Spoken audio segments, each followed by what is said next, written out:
जोहार दोस्तों, मैं Ranjeet Kumar study for goals पर आप सबों का स्वागत करता हूं।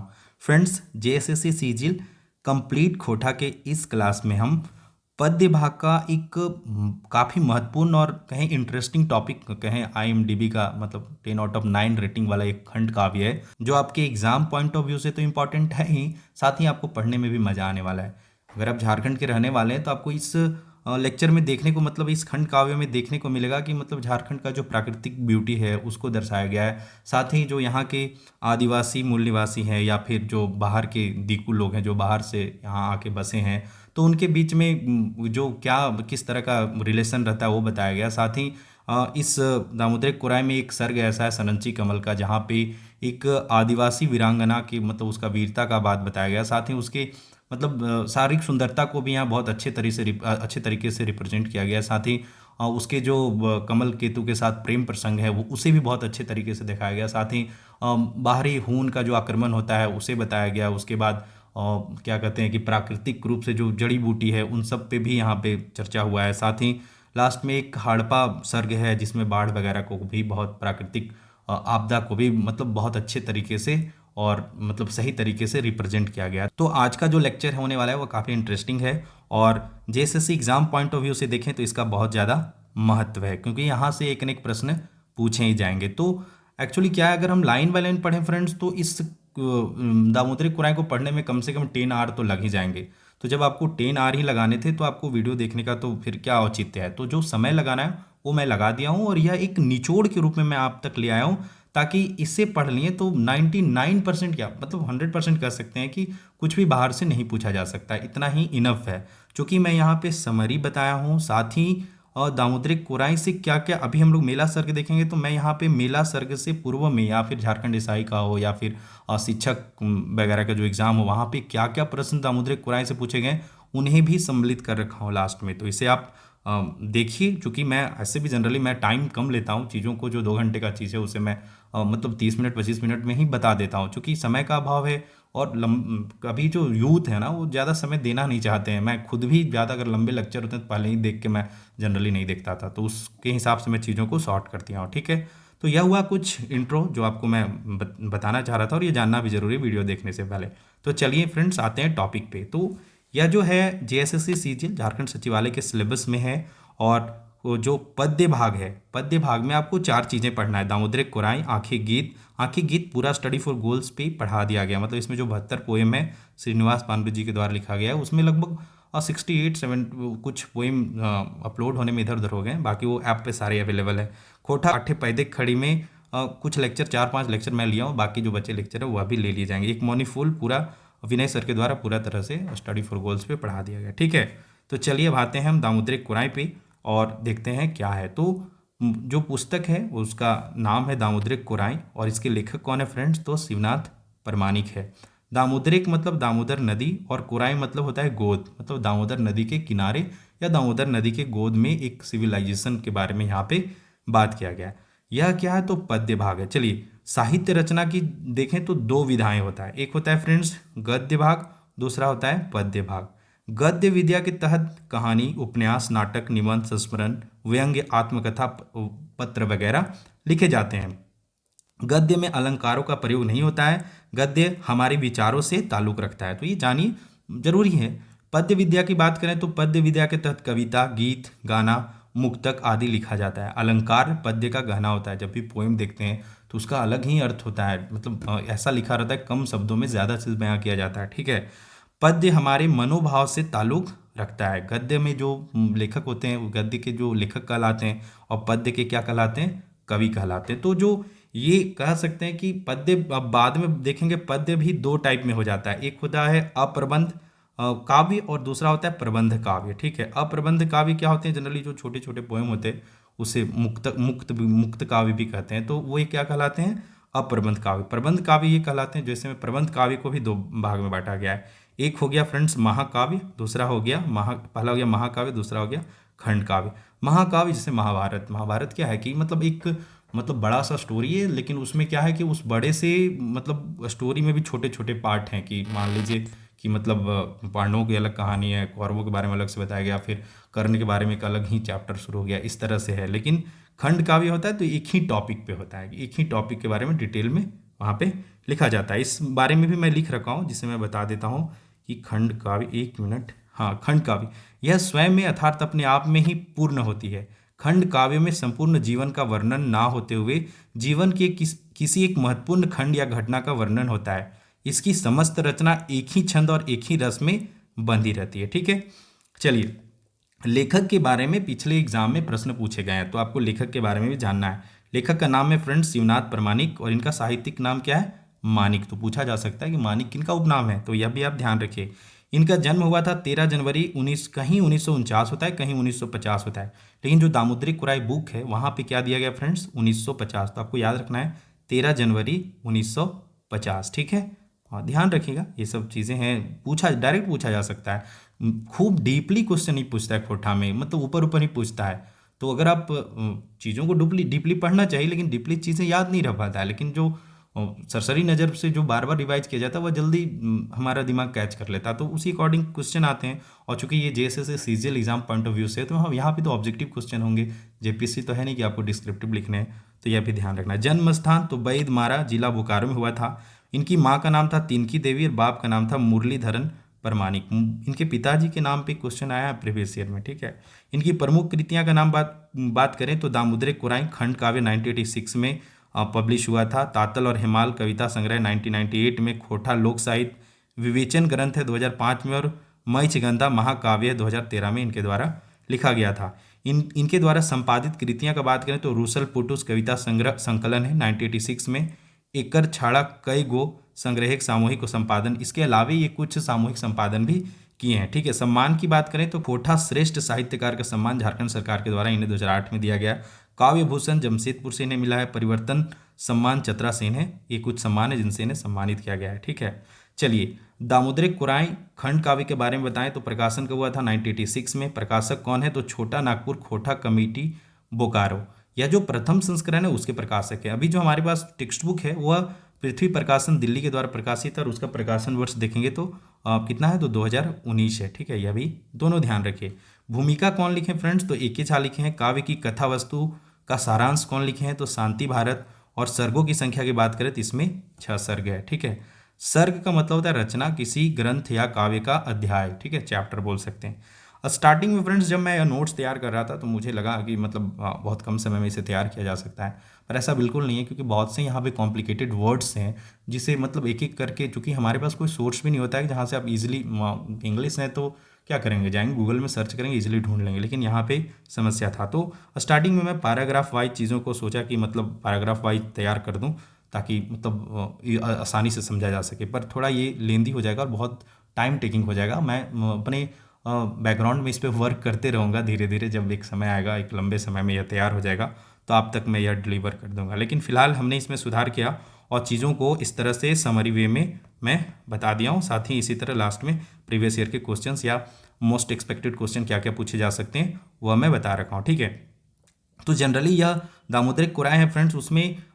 6 सर्ग आए। ठीक है, यह सर्ग में ही पूरा, सर्ग में ही कहानी पूरा बटा हुआ है। तो पहला है मेला, झारखंड का प्राकृतिक सौंदर्य, उमादित्य, बौद्ध धर्म का काल केतु का जिक्र इसमें किया गया है। दूसरा है संरंची कमल।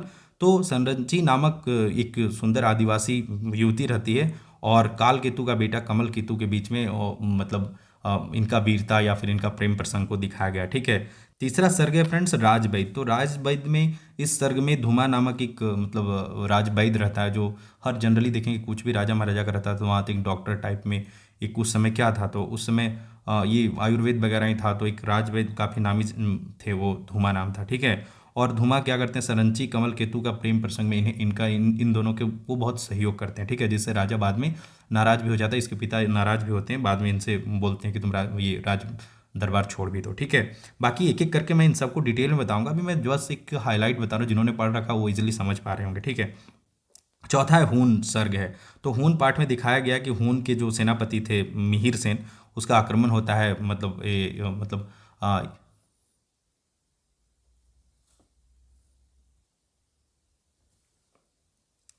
चौथा सर्ग है, उसमें हून के बारे में बताया गया कि किस तरह से मतलब जो यहाँ पे झारखंड में जो अंक शहर पे जो इन लोग का व्यवस्था था, शासन व्यवस्था था, वहाँ पे बाहर से हुन जो मिहिर सेन या मिहिर कुल का आक्रमण होता है और किस तरह से मिहिर कुल के साथ संरंची और कमल मिलकर उसका सामना करते हैं और उसे अपने राज्य से भगा देते हैं। ठीक है, उसके बाद आता है अमर चाटान। तो अमर चाटान बाद में जब हुन यहाँ से चला जाता है तो ये सरंची और कमल को एहसास होता है कि नहीं, अपने राज्य का रक्षा करना बहुत ज़रूरी है, क्योंकि यहाँ पे बाहरी आक्रमण भी हो रहे हैं। तो वे जंगल में घूम घूम के इस अपने राज्य का रक्षा करते हैं। उसी दौरान क्या होता है कि एक साधु जो कि धूमा ही रहता है वो जंगल में मिलता है और इन्हें एक जड़ी बूटी खिलाता है, जिससे ये क्या कहते हैं कि थोड़े से वो नहीं होता है कि सपनों की दुनिया में चले जाना और एक दूसरे को मतलब प्रेम प्रसंग वगैरह चीज़ों को वहाँ पे मतलब लेखक ने वर्णित किया है। तो ये सब चीज़ें यहाँ पे देखने को मिलता है। अगला और लास्ट सर्ग जो है फ्रेंड्स वह है हड़प्पा। तो हड़प्पा में क्या था कि जब अमर चट्टान सर्ग में दिखाया गया कि किस तरह से वहाँ पे मतलब एक शांति वाला शासन व्यवस्था स्थापित हो गया था, लोग काफ़ी खुशी से रह रहे थे वहाँ पे, बौद्ध धर्म दोबारा स्थापित हो गया था और वहाँ पे किसी प्रकार का छल कपट नहीं था, लोग बहुत अच्छे से रह रहे थे। लेकिन अचानक क्या होता है कि काफ़ी बहुत दिनों तक तेज वर्षा होती है और वहाँ पे क्या होता है कि दामोदर नदी में एक बहुत भयानक बाढ़ आ जाता है, जिससे क्या होता है गांव उस जो अंक सरे बसा हुआ था शहर दामोदर नदी के कोरा में या किनारे, तो वो क्या होता है कि बहुत से वहाँ पे घर द्वार वगैरह बह जाते हैं और लोग भी बहने लगते हैं। तो उसी में जो संरंची थी वो जो बुजुर्ग महिला थी या फिर जो मतलब बह रहे थे उन्हें एक एक करके बचा रही थी। बचाने के क्रम में वो बाढ़ में बह जाती हैं और उसका मृत्यु हो जाता है। तो जब वो उनका संरंची का मृत्यु हो जाता है तो उसके वियोग में ये कमल का भी मृत्यु हो जाता है और इस प्रकार से क्या है, यह जो दामोदरिक कुरान है वह समाप्त हो जाता है। ठीक है, बाद में मैं एक और शॉर्ट 15 मिनट का ये मतलब फास्ट समरी फिर से बना दूंगा, उसे भी आप देख लीजिएगा। तो यह ओवरऑल रिव्यू हुआ कि यह क्या है, कैसे है, ये है। बाकी हम सर्ग वन मेला को देखते हैं। क्योंकि विस्तृत में बताने से अच्छा है कि मैं बहुत अच्छे से चीज़ों को लिख रखा हूँ, तो जैसे लिखा रहता है तो थोड़ा सा बताने में कम समय लगता है। अगर मैं स्टोरी टाइप में बताने लग जाऊँ तो हम लोग इधर उधर चले जाते हैं, तो वहाँ से भी थोड़ा सा मतलब डिवीट हो जाते हैं, समय ज़्यादा लग जाता है। तो मैं जनरली बहुत अच्छे से पढ़ के चीज़ों को समराइज कर दिया हूँ, कोशिश किया हूँ हर चीज़ को लाने का। और चलिए इसमें सर्ग वन मेला को जो विस्तृत सारांश है उसे हम देखते हैं। इसके अलावा एक और बात बता दूं कि एक मतलब जब बुक हम स्टार्ट करेंगे दामोदरिक कुरान, तो वहाँ पे स्टार्टिंग में ही list of monuments in the Chota Nagpur division Bengal secretariat press Calcutta 1986 में एक छपा हुआ पैराग्राफ है, जिसमें इसके बारे में बताया गया यह जो दामोदरिक कुरान का मतलब परिदृश्य कहाँ है, यह कहाँ से लिया गया है। तो बताया गया है कि about 8 mile south by a little west from Katras on the right bank of the Damodar river are the ruins of a large religious establishment। मतलब वहाँ पे मतलब एक कह सकते हैं बोकारो का एक दामोदर नदी के किनारे कतरासगढ़ से मतलब 8 माइल्स दूर दक्षिण पश्चिम में एक चेचगांव गढ़ जगह है, जहाँ पे बौद्ध धर्म के अवशेष वगैरह देखने को मिले हैं। तो वहाँ पे जो ये जो लेखक थे वो थोड़ा सा पुरातत्वविद में भी इंटरेस्ट रखते थे, तो वहाँ पे गए और चीज़ों को देखे और उसी अकॉर्डिंग एक काल्पनिक कथा का मतलब गढ़े, जिससे थोड़ा सा वो सच्चाई से थोड़ा रिलेवेंट है, तो उस तरह से यह काल्पनिक कथा को गढ़ा गया। ठीक है, तो इसे चलिए देखते हैं क्या है। तो सर्ग वन जो है मेला में क्या बताया गया, तो प्रकृति के गोद में बसा झारखंड के वन में महुआ, सरै, आम, जामुन, डुमेर और भिन्न भिन्न किस्म प्रकार के पेड़ पौधे पाए जाते हैं। इस वन में भिन्न भिन्न रंगों के पशु पक्षी विचरण करते रहते हैं। तो जो स्टार्टिंग में जो पोएम स्टार्ट हुए उसमें झारखंड की प्राकृतिक छटा को बताया गया। ठीक है, तो उसी का यहाँ पे वर्णन है। इस वन में भिन्न भिन्न रंगों के पशु पक्षी, चलिए देख लें, विभिन्न प्रकार के जीव जंतु सह अस्तित्व के साथ जीवन जी रहे हैं। साथ ही इस धरती के मूल निवासी तथा बाहर के अस्थाई वासी भी आपस में मिलकर हंसते नाचते गाते अखरा अखरा में जीवन यापन कर रहे हैं। ठीक है, उसके बाद क्या होता है कि अचानक इस भूमि पर मगध साम्राज्य के राजा उमादित्य अपने अंठकान सेना, इससे पहले क्या होता है कि मैं कुछ चीज़ें और बता देता हूँ कि बाकी यहाँ पे क्या होता है कि लोग बाहर से आते हैं, मसाला वगैरह लेके आते हैं, तरह तरह के जो व्यापारी रहते हैं यहाँ पे झारखंड का जो यह क्षेत्र है वहाँ पे व्यापार करने आते थे। वो यहाँ पे अपने जो मसाले वगैरह होते थे, तरह तरह की चीज़ों का कपड़ा वगैरह ये सब को यहाँ पे बेचते थे। और यहाँ से क्या था, तो जो चंदन का वृक्ष होता है, चंदन का लकड़ी, या फिर यहाँ पे जो मतलब यहाँ के आदिवासी लोग थोड़े भोले थे तो वो चीज़ों को समझ नहीं पाते थे, चंदन का महत्व नहीं समझ पाते थे, तो उसके बदले में वे चीज़ें ले जाते थे। तो बदले में वो पैसा नहीं लेते थे, थोड़ा बैरेटर सिस्टम था कि चीज़ों के बदले चीज़ों को वो ले जाते थे। ठीक है, तो उसी को देख के जब ये सारी चीज़ें जब उमादित्य के पास, मगध के राजा के पास पहुंचता था, तो वो उन्हें भनक लगा कि ये सब चीज़ें कहाँ पे। तो जब उन्हें भनक लगा तो वो सोचे कि चलो भाई यहाँ चला जाए। उसी में क्या होता है कि अचानक इस भूमि पर मगध साम्राज्य के राजा उमादित्य अपने अंठकान सेना के साथ दामोदर नदी के कोराई में अपना साम्राज्य स्थापित करने के लिए आ जाते हैं। तो बोकारो इस्पात नगर से 3 कोस दूर दामोदर नदी के किनारे यहाँ के आदिवासी एवं उमादित्य के सेना के बीच भयंकर युद्ध होता है। क्योंकि उमादित्य पूरी तैयारी से यहाँ आक्रमण किया था। इसलिए यहाँ जो झारखंड के लोग थे, वो झारखंड के जो आदिवासी थे, सीधे साधे आदिवासी, उनके विशाल सेना के आगे वीरतापूर्ण संघर्ष के बावजूद भी हार गए। फलस्वरूप मगध कुल के मगध उमादित्य का शासन झारखंड की धरती दामोदर कुरान स्थापित हो जाता है। ठीक है, यहाँ मूल संस्कृति को तहस नहर कर अपने धर्म संस्कृति का प्रचार प्रसार कराने लगा। यहाँ के लोगों को गुलाम बना लिया गया, मतलब उन्हें मतलब जबरदस्ती काम वगैरह कराया गया। इस तरह से स्टार्टिंग में कुछ इस तरह से होता है। कुछ लोगों को सहिया दोस्त सहयोगी भी बना लिया गया। और उमादित्य जो थे वो सनातन धर्म को मानने वाले थे और उनकी जो पत्नी थी वो माँ दुर्गा की भक्त थी। तो इसीलिए जब उनका शासन व्यवस्था स्थापित हो गया, और मतलब यहाँ पे कई जगह ये बताया कि उनका जो मतलब जो यहाँ के आदिवासी थे उनसे भी बाद में अच्छा संपर्क हो गया। उनका जो किला था, उनका रक्षा जो मतलब आदिवासियों के नेता थे जोगना मांझी, वे करने लगे। तो ये सब चीज़ों को पोएम में बताया गया है। तो उसी ये सब सारा चीज़ें फिर ठीक से चलने लगा। दोनों के बीच में बैलेंस हो गया, मतलब कई तरह जंगल से लकड़ियाँ कटने लगे, जंगल से पेड़ पौधे कटने लगे। और उमादित्य धीरे धीरे एक महल खड़ा कर दिया। महल में पूरा मतलब लोग विलासिता से जीने लगे। लोग रंगमंच वगैरह सब कुछ जो एक होता है राजा का, वो सब चीज़ें यहाँ व्यवस्थित रूप से चलने लगा। उसी क्रम में जब सब चीज़ें चल रही थी, उसी क्रम में क्या होता है कि चूंकि वो सनातन धर्म को मानते थे, तो यहाँ पे क्या हुआ कि और उनकी पत्नी दुर्गा माँ की पूजा करती थी।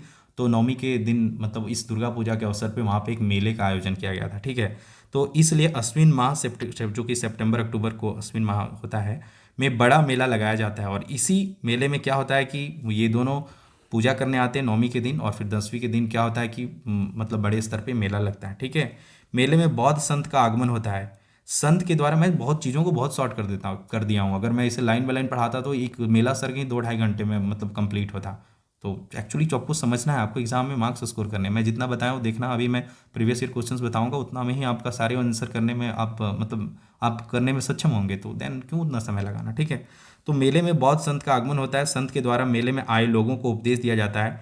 वे बौद्ध दर्शन के माध्यम से जीवन के सत्य से लोगों को परिचित कराते हैं। वे पाखंडी धर्म के स्थान पर मानव धर्म अपनाने की सीख देते हैं। तो जनरली यहाँ पे वैदिक धर्म के अगेंस्ट प्रचार कर रहे होते कि वैदिक धर्म में क्या था कि लोग बहुत छल कपट वगैरह था, कि यहाँ पे मतलब ढोंगा पोंगी पत्थी इस तरह का यहाँ पे वर्णन है कि इस तरह से मतलब लोगों को ठगा जा रहा था इस वजह से। तो उसके स्थान पे बौद्ध धर्म के जो बौद्ध भिक्षु आते हैं, भगवा रंग के ड्रेस में होते हैं, और वे यहाँ पे मतलब लोगों को मतलब अहिंसा का या भगवान बौद्ध के द्वारा बताए गए उपदेशों को बता रहे होते हैं। ठीक है, तो बौद्ध संत के इन उपदेशों का असर वहाँ के लोगों पर बहुत ही सकारात्मक रूप से पड़ता है, तथा उस संत का प्रशंसा राजा उमादित्य तक पहुँचता है। फलस्वरूप संत को राज दरबार में बुलाया जाता है। राजा उमादित्य भी बौद्ध संत के उपदेशों से प्रभावित हो जाते हैं और बौद्ध धर्म स्वीकार कर लेते हैं। पोंगापथी रीति रिवाज और शोषण अत्याचार के जगह पर समतावादी शांति सद्भावपूर्ण समाज की स्थापना हो जाती है। तो जनरली क्या था, सनातन धर्म में आप देखेंगे कि बहुत ज़्यादा मतलब जातिवाद है, तरह तरह के कि ऊंच नीच वगैरह का बहुत विचार है।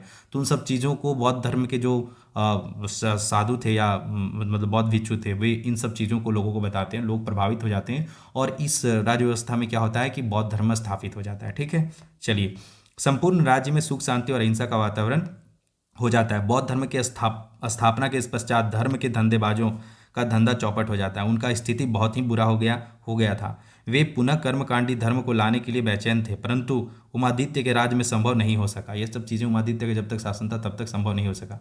इसके अलावा इसमें कुछ और चीज़ें बताया गया था कि जो मतलब सेना वगैरह थे, तो चूंकि यहाँ पे अहिंसावादी हो गए थे ये, तो सेना वगैरह का भी वैसा ज़रूरत नहीं था। तो सेना वगैरह भी पूरा एकदम दारू वगैरह ये सब मतलब मज़े की ज़िंदगी सब जीने लग गए थे सब। मतलब हथियार का ज़रूरत ही नहीं पड़ने लग रहा था। तो थोड़ा सा मतलब अराजकता हो गया था कि मतलब चीज़ें व्यवस्थित नहीं हुआ था। इसके अलावा बौद्ध धर्म में भी क्या हो गया था कि मतलब चूँकि बताया गया यहाँ पे कि बौद्ध धर्म में भी थोड़ा सा करप्शन भ्रष्टाचार बढ़ गया था। उसके अलावा क्या था कि जो सनातन धर्म को यहाँ पे जिक्र किया गया, सनातन धर्म वाले थोड़ा सा षड्यंत्र करते हैं कि ताकि बौद्ध धर्म फिर से अलग हो जाए और उनका मतलब फिर से साम्राज्य स्थापित हो सके। तो ये सब चीज़ों को यहाँ पे लेखक ने बताया। परंतु जब तक उमादित्य थे तब तक ये सब मतलब ये वो बौद्ध धर्म ही यहाँ पे चलता रहा। परंतु जब उमादित्य के पुत्र कालकेतु के हाथ में सत्ता आ जाती है, तो फिर से सनातन धर्म के धर्मावलंबियों का चलती हो जाता है। विलासी स्वभाव के राजा कालकेतु वैदिक धर्म को राजधर्म बना देता है, और एक बार फिर से कर्मकांडी रीति और ऊंच नीच वाली समाज व्यवस्था यहाँ पे कायम हो जाती है। राज्य में शोषण एवं अत्याचार बढ़ जाता है। जंगलों का बेहिसाब दोहन, आदिवासी मूल निवासियों पर अत्याचार यहाँ पे बढ़ जाता है। राज्य के प्रजा में असंतोष फैल जाता है, परंतु राजा कालकेतु इन सब चीज़ों से बेपरवाह भोग विलासिता के दुनिया में डूबा रहता है। तो ये कुछ मतलब जो सर्ग वन मेला है उसका निचोड़ है, ठीक है। तब सर्ग मेला से विगत वर्षों में क्या क्या प्रश्न पूछे गए हैं वो मैं बता देता हूँ आपको। पहला प्रश्न यह पूछा गया फ्रेंड्स कि दामोदरी कुराई किनखर लिखल काव्य खंड है, तो आपको बताना है कि ये किनके द्वारा लिखा गया। तो इसका सही आंसर क्या हो जाएगा, ऑब्वियसली शिवनाथ प्रमाणिक जी के द्वारा यह दामोदर कुराई काव्यखंड लिखा गया, और यह झारखंड ईसाई 2017 में यह प्रश्न कोठा के पेपर में पूछा गया था। दूसरा प्रश्न है फ्रेंड्स, दामोदर कुराई काव्य के पहिल प्रकाशन बछर बतावा, तो क्या हो जाएगा 1986, और दोबारा कब हो गया था फ्रेंड्स 2019 में पृथ्वी प्रकाशन, ठीक है। तीसरा है दामोदर कुराई के प्रकाशक हथिन, तो कौन है, तो यह झारखंड ईसाई 2017 में यह प्रश्न पूछा गया है। तो अभी यहाँ पे ऑप्शन के हिसाब से पृथ्वी प्रकाशन 2019, बी खोटा साहित्य संस्कृति परिषद बोकारो 1986, और ए और बी दुयो। तो इसके अकॉर्डिंग तो सी आंसर सही हो जाएगा, थोड़ा सा मैं मॉडिफाई कर दिया हूँ। बाकी इसका जो आंसर दिया हुआ था झारखंड ईसाई में वह दिया हुआ था छोटा नागपुर खोटा विकास केंद्र बोकारो इस्पात नगर, यानी खोटा साहित्य संस्कृति परिषद बोकारो के द्वारा 1986 में यह प्रकाशित हुआ था, ठीक है। चौथा है फ्रेंड्स कि शिवनाथ प्रमाणिक के बापे के नाम बतावा, तो यह संयुक्त स्नातक प्रशिक्षित शिक्षक 2016 में पूछा गया है। तो इसका सही आंसर हो जाएगा मुरलीधर प्रमाणिक। तो माँ बाप का नाम को भी थोड़ा लाइटली में नहीं लेना है, ध्यान रखना है।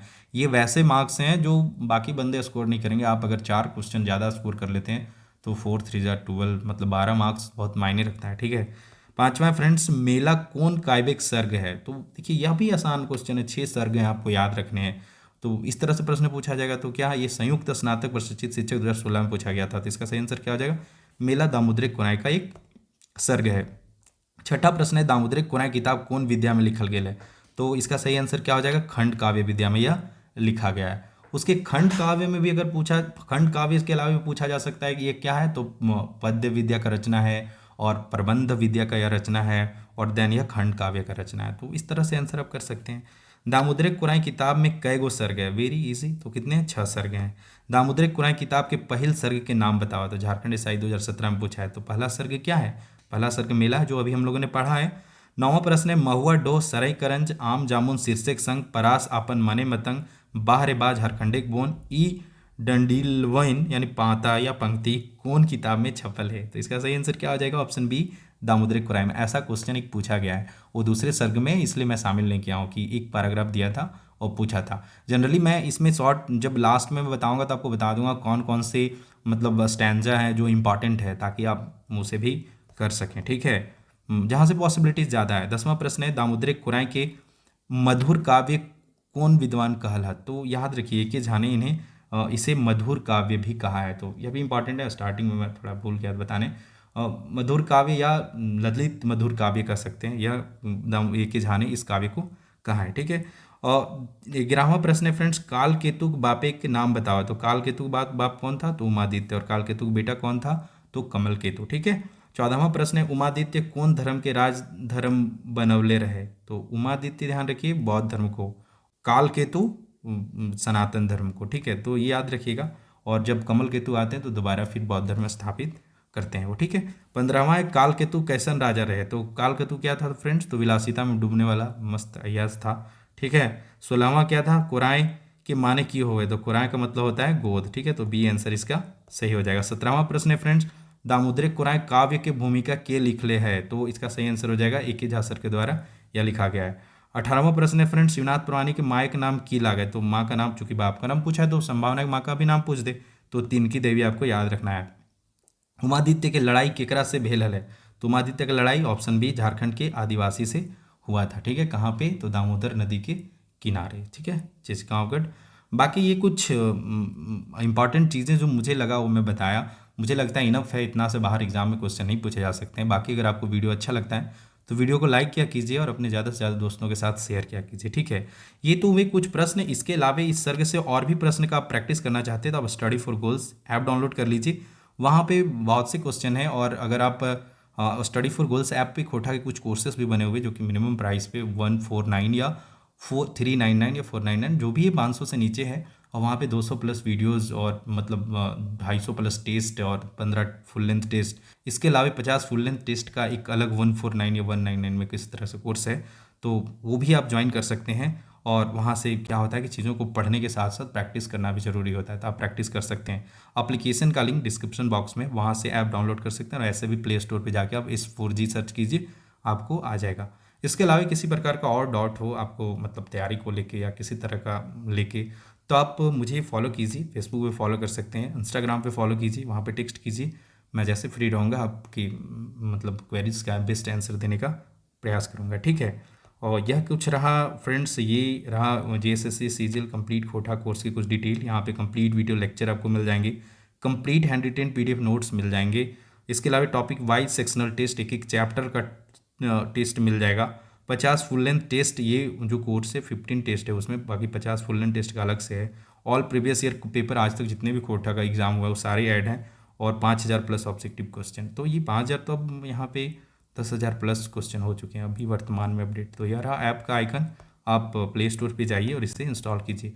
इसके अलावा जो हमारा टेलीग्राम चैनल है स्टडी फॉर गोल्स का, वहाँ पे डेली क्विजेज होते हैं, तो आप वहाँ पे भी ज्वाइन कर लीजिए। साथ ही झारखंड में जो भी नोटिफिकेशन को लेके अपडेट होता है तो वहाँ पे अपडेट किए जाते हैं। इसके अलावा ये रहा 50 फुल लेंथ टेस्ट, क्योंकि एक दो टेस्ट से काम नहीं चलने वाला है, आपको ज़्यादा से ज़्यादा प्रैक्टिस करना है। तो 50 फुल लेंथ टेस्ट, वो भी ये प्राइस इनफ है, इतना तो ऐप चार्जेस या फिर कंटेंट को कंपाइल कराने वगैरह को मैनेज करने के लिए है।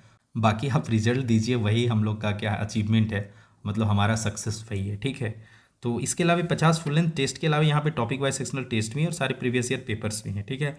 और बाकी झारखंड सामान्य ज्ञान का free mock test Saturday Sunday 8 AM में अपडेट हो जाता है। तो यहाँ पे अब जाके 40 क्वेश्चन के मतलब बहुत अच्छे से मैं मतलब अच्छे स्तर के प्रीवियस ईयर को देखते हुए सेट करता हूँ, मैं खुद से सेट करता हूँ। तो इसमें जाके टेस्ट दीजिए, यह अच्छा है, लोगों का अच्छा रिस्पांस मिल रहा है। तो ये फ्री है बिल्कुल सैटरडे संडे को। इसके अलावा संडे को एक पेपर भी हम लोग या तो खोटा का या पेपर 3 का पेपर देते हैं, तो उसे भी आप अटेम्प्ट कर सकते हैं। इसके अलावा झारखंड जीके का प्रैक्टिस करना चाहते हैं तो 99 में आपको यहाँ पे 7,500 ऑब्जेक्टिव क्वेश्चन हमने टारगेट कर रखा है। 3,000 प्लस अभी अपडेट हो रखे हैं जब मैं वीडियो रिकॉर्ड कर रहा हूँ तब। और इसके अलावा 40 क्वेश्चन का 100 सेट्स हैं, टॉपिक वाइज सेक्शनल टेस्ट है, विगत वर्षों के झारखंड जीके के क्वेश्चन बताए गए हैं और सब्जेक्ट वाइज क्वेश्चन भी यहाँ पे सेट किए गए। इसके अलावा किसी प्रकार का क्वेरी है तो यह हमारा official number study for goals को बेहिचक आप कॉल कर सकते हैं और आपको जो डाउट है वह पूछ सकते हैं। अगेन एक है ये एक हमने दीपावली में बंडल पैक बनाया था कि यहाँ पे 125 प्लस मॉक टेस्ट हैं जो कि फुल लेंथ टेस्ट हैं, ठीक है। तो इसमें क्या है, पेपर 1 जो कि आपका क्वालिफाइंग है 60 हिंदी 60 इंग्लिश वाला, और पेपर 2 जिनका खोटा है वहाँ 50 टेस्ट, और पेपर 3 के 25 टेस्ट यहाँ पे है नहीं, पेपर 3 के 25 नहीं, इसके भी 50, ठीक है। 50-50 टेस्ट है दोनों के। तो यह भी है, अच्छा है, अभी भी है, इससे भी कोई क्वेरी है तो इस पर कॉल करके आप पूछ लीजिए और बाकी ज्वाइन कीजिए। बाकी स्टडी फॉर गोल्स को ज्वाइन कर सकते हैं, daily update, free full and test, complete guidance, hand written notes previous year, इस सब के लिए, ठीक है। बाकी अगर आपको हमारे कंटेंट अच्छे लगते हैं तो सपोर्ट कीजिए, लाइक कीजिए और अपने ज़्यादा से ज़्यादा दोस्तों के साथ शेयर कीजिए। और हर दिन के बाद तरह आज भी मैं रिपीट कर रहा हूँ कि याद रखिए, यूनिक बनने के लिए यूनिक काम करना पड़ता है, बिना हार्ड वर्क का आपको सक्सेस नहीं मिलने वाला है। दूसरी बड़ी बात, झारखंड में है तो आपको हार्ड वर्क के साथ पैसेंस भी रखना होगा। ऐसा नहीं गिव अप नहीं करना है कि अरे 1 साल से एग्जाम नहीं हो रहा है, चलो छोड़ देते हैं पढ़ना, चलते हैं एसएससी सीजीएल में। तो आप जाओगे एसएससी सीजीएल में, चले जाइएगा आप कोची के सीपीआर्ड में, तो वहाँ पे क्या फ़ायदा, जिनको अपना स्टेट में जब नॉर्मल पढ़ के जॉब मिल रहा है, थोड़ा पैसेंस रख लेना। ऐसा नहीं कर रहा हूँ उसका तैयारी मत कीजिए, लेकिन अगर आप स्पेशली जेएसएससी का कर रहे हैं तो और अचानक शिफ्ट होने का सोच रहे हैं तो ये मुझे नहीं लगता, ये तर्कसंगत नहीं है। तो कहीं एक जगह कंसंट्रेट कीजिए, बाकी करंट लाइफ को एंजॉय करते हुए पढ़ाई करते रहिए, ठीक है। बाकी वीडियोस यूट्यूब पे सारे फ्री आएंगे, डोंट वरी। आप अगर यहाँ से कर सकते हैं तो आपको कोई भी कोर्स में इनरोल होने की ज़रूरत नहीं है, ठीक है। तो friends, all the best for your upcoming exams and preparation. जय हिंद, जय झारखंड एंड जोहार।